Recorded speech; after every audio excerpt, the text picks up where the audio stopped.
नमस्कार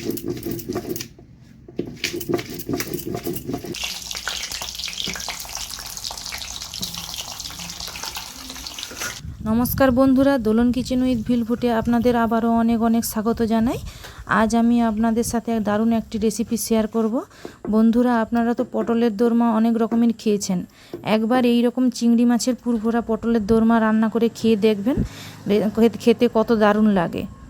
চ্যানেলে যদি নতুন হয়ে থাকেন চ্যানেলটিকে অবশ্যই সাবস্ক্রাইব করবেন এই রকম নতুন নতুন রেসিপি সবার আগে পাওয়ার জন্য।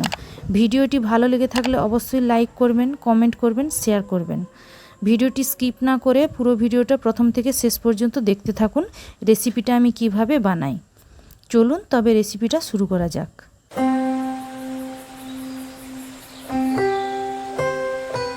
এখন বন্ধুরা, এখানে আমি 5 পিস চিংড়ি মাছ নিয়েছি এবং 6টি পটল নিয়েছি। পটলগুলো এবার আমি ছাড়িয়ে নিচ্ছি।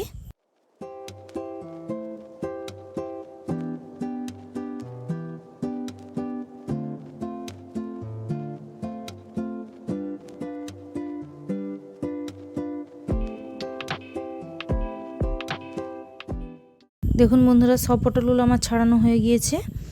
এবারে আমি চিংড়ি মাছগুলো কেটে নিচ্ছি।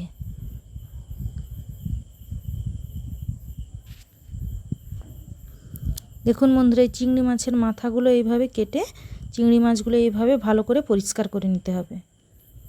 এর খোসা রাখলে হবে না, খোসাগুলো একদম ভালো করে বেছে নিতে হবে।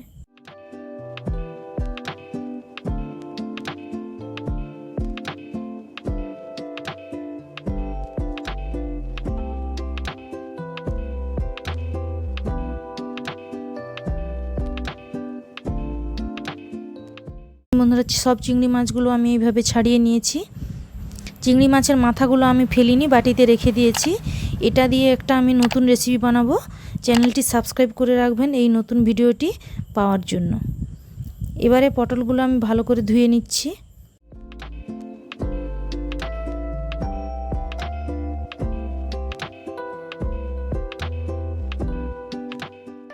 পটলগুলো আমার ধোয়া হয়ে গিয়েছে, এবারে ঢাকাতে তুলে নিচ্ছি এবং চিংড়ি মাছগুলোও ধুয়ে নেব।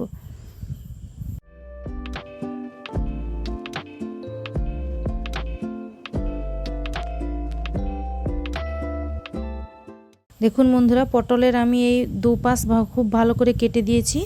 এবার এর ভেতর থেকে এর যে বীজগুলো এগুলো সব বের করে নেব।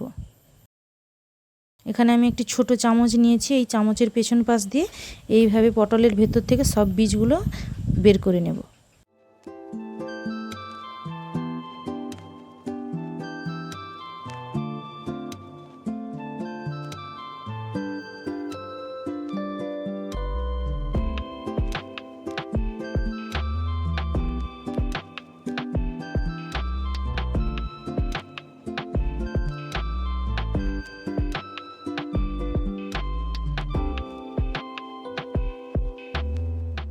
দেখুন বন্ধুরা, একদম ভেতরে একদম পরিষ্কার হয়ে গিয়েছে। এইভাবে সব পটলের বীজগুলো বের করে নেব।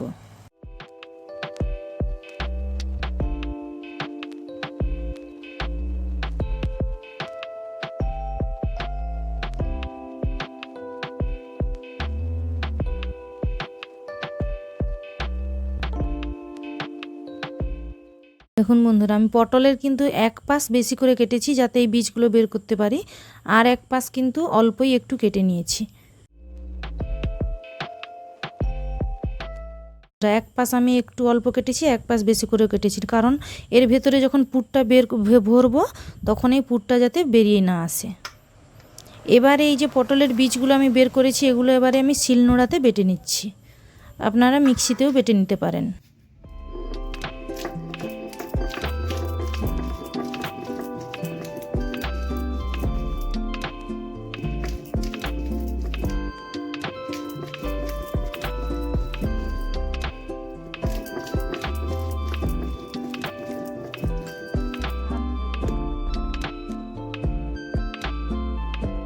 বন্ধুরা, পটলের বীজটা আমার বাটা হয়ে গিয়েছে, এবার বাটিতে তুলে নেব।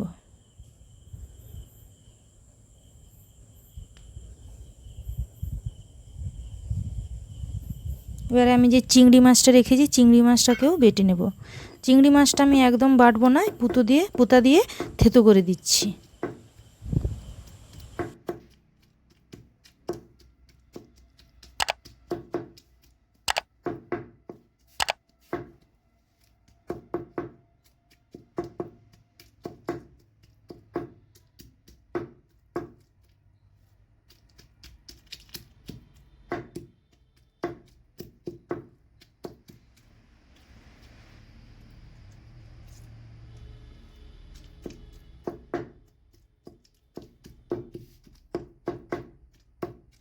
চিংড়ি মাছটাও আমার থেতো করা হয়ে গিয়েছে, এবারে বাটিতে তুলে নেব।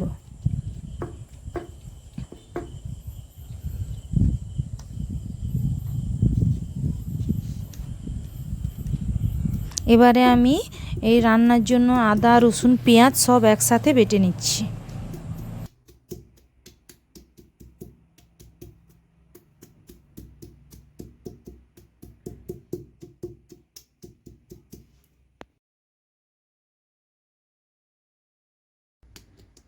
এবারে বেটে নিচ্ছি কাজু বাদাম।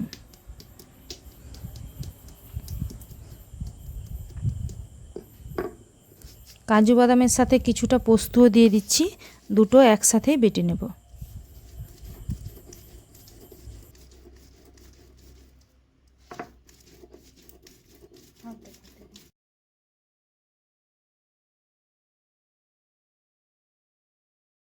উনুনে আমি কড়াটা বসিয়ে দিয়েছি, কড়াতে দিয়ে দিলাম সর্ষের তেল। এবার এই পটলগুলো যে আমি রেখেছিলাম এগুলো অল্প একটু নুন এবং হলুদ মাখিয়ে দিচ্ছি।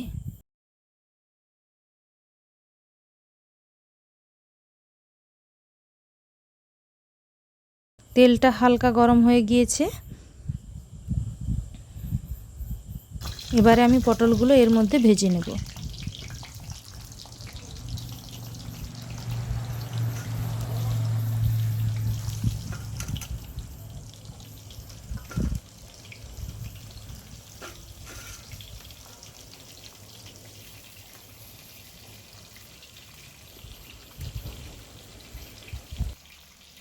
পটলগুলো খুব বেশি ভাজবো না, হালকা করেই ভেজে নেব, কারণ খুব বেশি ভাজলে পটলগুলো নরম হয়ে যাবে, এই জন্য হালকা করে ভেজে তুলে নিচ্ছি।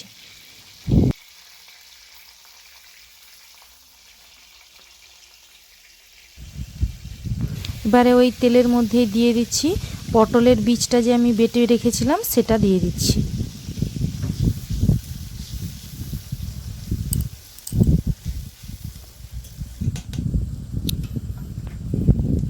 এবারে দিয়ে দিচ্ছি বেটে রাখা চিংড়ি মাছ, দিয়ে দিচ্ছি অল্প একটু হলুদ গুঁড়ো এবং লবণ।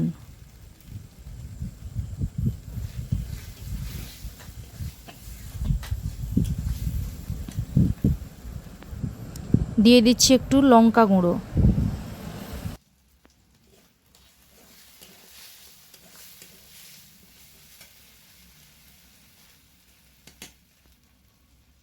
অল্প একটু কাজু এবং কিশমিশের বাটা।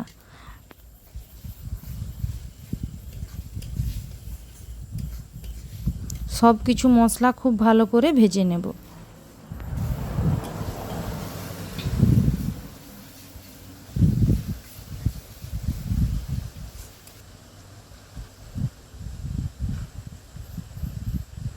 দেখুন বন্ধুরা, পুরটা আমার একদম রেডি, ঢেলে নিয়েছি।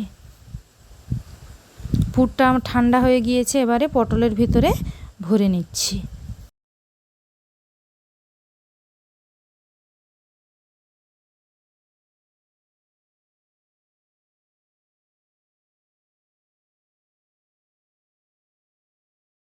দেখুন বন্ধুরা, সব পটলগুলোর ভেতরে আমার পুর ভরা হয়ে গিয়েছে।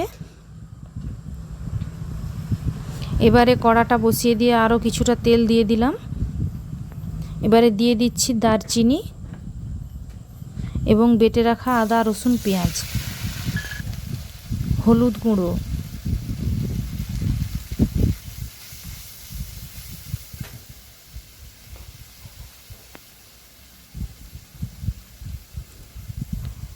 কাজু বাদাম এবং পোস্ত যে বেটে রেখেছিলাম সেটাও দিয়ে দিলাম। দিয়ে দিচ্ছি লঙ্কা গুঁড়ো, ধনে গুঁড়ো, অল্প একটু লবণ। সব কিছু মশলা একসাথে ভালো করে কষে নেব।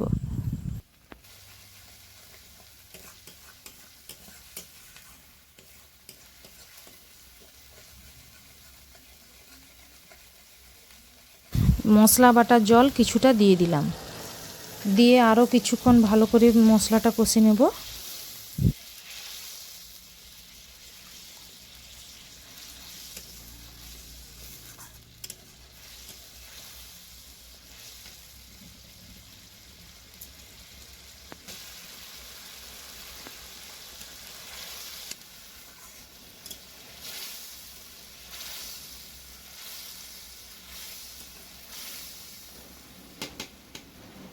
এবারে মশলাটা আমার কষানো হয়ে গিয়েছে, এবারে দিয়ে দিচ্ছি পুরভরা পটল।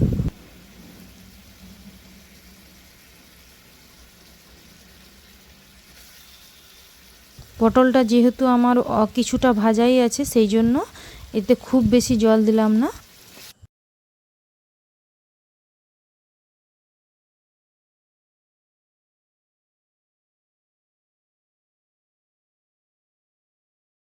এবারে আমি ঢাকনাটা দিয়ে দিলাম। দেখুন বন্ধুরা, রান্নাটা থেকে কত সুন্দর তেল ছেড়ে এসেছে।